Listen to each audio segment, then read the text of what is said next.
I was really sorry that John Nicholson, the MP who was contesting, what was it now, the seat of Alloa and Grangemouth in the 2024 general election, that he lost his seat. I'm sorry about that because I enjoyed his contributions in the House. I enjoyed his contributions particularly in the Digital Culture, Media and Sport Committee. He was the only person who seemed to know what he was doing, partly because he had a background as a journalist and an investigative journalist of quite magnificent proportions. But the Scottish National Party, Stephen Flynn aside, who again was such a spectacular performer in the House of Commons, and now, because the Scottish National Party is no longer the third party, we'll see so much less of him. Somebody who took the responsibility of an MP seriously and stood in the chamber and spoke without notes. Incredibly impressive.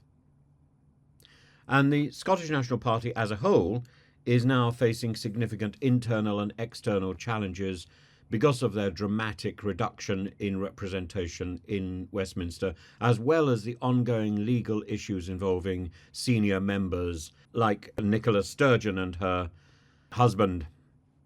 Stuart MacDonald, the former MP for Glasgow South, has emphasised the need for a major reset within the party to avoid a severe defeat in the 2026 Holyrood elections. I think that's coming. MacDonald believes that John Swinney, the current SNP leader, has the potential to drive the necessary changes, but must adopt a more ruthless approach to succeed.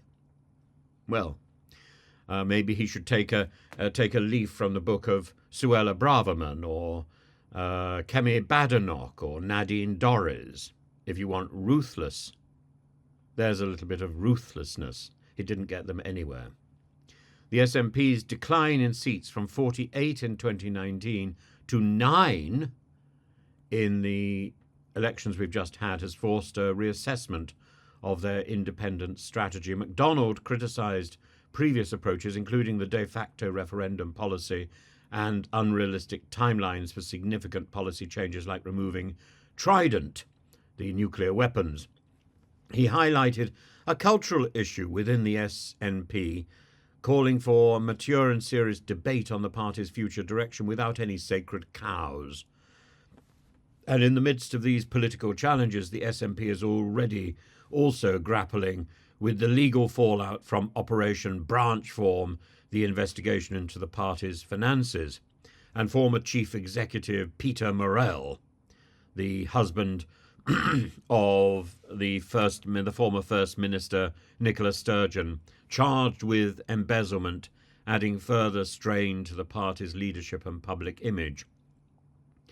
I did some illustrations for mugs a while ago, and one of them was Nicola Sturgeon as Mary Poppins, and maybe I was a little prescient saying that it's easier by camper van, or it's better by camper van. Let's go by camper van. I don't imagine that form of transport is available now, and so here on this side up here, this is an example of the thing. But and there's a number of other things I'm doing at the moment. So if you want to catch my other channel where I'm going to do longer, deeper dives, I think is the expression in modern social media parlance.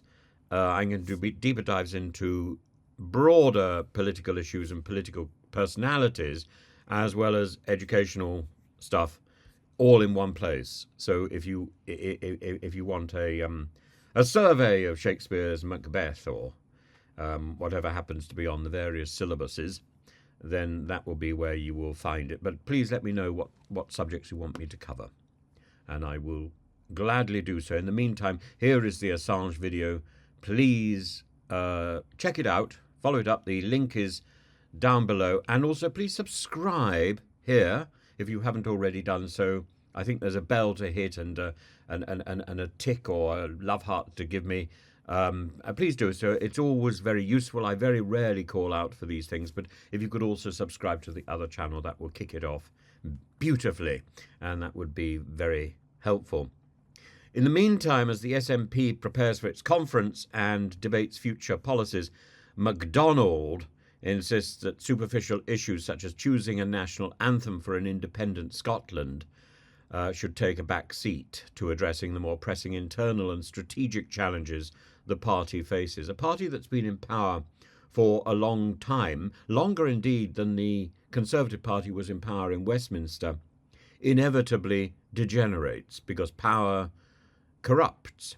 And we've seen a level of corruption in Westminster and a level of disintegration rather than outright obvious corruption. But there, the finger wags and the head nods, and there is a general decay. And I'm sorry about that, because I have a lot of affection for Scotland. I lived for a while in Scotland, and I put my neck out. I put my neck on the line for Humza Yousaf some years ago, and I think, although I don't believe in an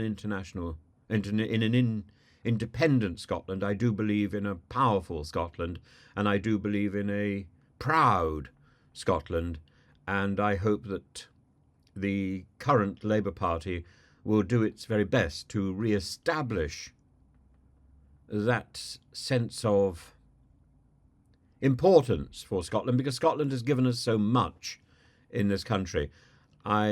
It's rather like letting children go, and one has to risk the independence in order to give the independence. And I hope Scotland will realise that it is better off in our union, but that union must be bigger.